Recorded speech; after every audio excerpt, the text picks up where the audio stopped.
Panoptix is the best tool that we've been given in the last 10 plus years. I can still remember back when we all saw our very first side imaging data and down imaging data and the game changer that brought to the industry. And Panoptix takes that to a completely new level. Panoptix has no history on the screen at all. Everything is 100% live, and what it does for an angler is completely unbelievable. All right, now we're to our Panoptix, which is our 7610. And the first thing we're gonna do is save what this Panoptix is capable of into our favorites. So we're gonna touch and hold live view forward and touch OK, and that put it into favorites. We're now gonna touch live view down, OK. And now if we go to our favorites, both of those two functions are in our favorites. So we can do either or. Okay, so here we're gonna do our live view forward. And on this particular screen, we're gonna start with our menu, and we're gonna go to sonar setup. And we're gonna go appearance. And again, if you'll remember, I said we're gonna turn the grid on and the history off, and see that removed that history from the screen. We're going to take the color scheme off of blue, put it on yellow, see how it makes that a little bit clearer function.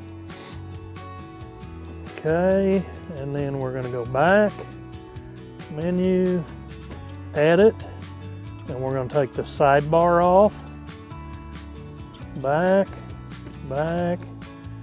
okay, and now we have the whole screen.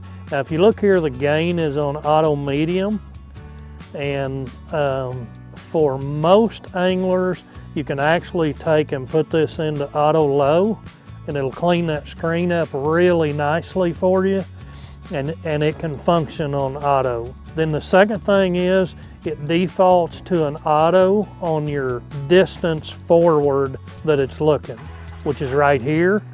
And I actually want to take that so you can adjust it right here on the screen on the fly. And I'm going to take that down, and I'll let it go at that today. I've got it on 70 feet. So we're looking 70 feet in front of the boat. Okay, so we're looking at the unit here. We've got everything set up, but I'm going to orient you to what you're seeing. We're looking. This is the trolling motor here. This is the transducer right here. We're transmitting out like this in a 20-degree beam width.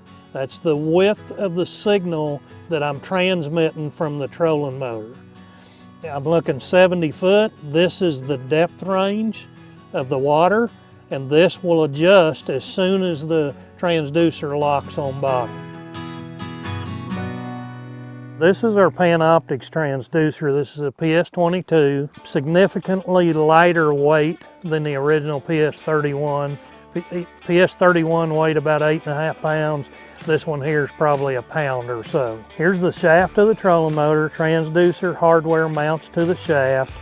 Here's the motor, and this of course is the direction that the boat's going to be moving. This is the direction, and this lens right here is where the transducer is looking. This is where that 20-degree beam width comes out right here. So as I rotate the trolling motor, that 20 degrees rotates with the trolling motor. Okay, this one is currently parallel to the shaft, meaning it's in line with the shaft. So my lens here is on the same plane as the shaft of the trolling motor. That's not where I want to run it. So I'm going to loosen the knob here. This is the adjusting knob, and you can see the transducer will now move. The transducer has a ratchet back, and each click is 15 degrees.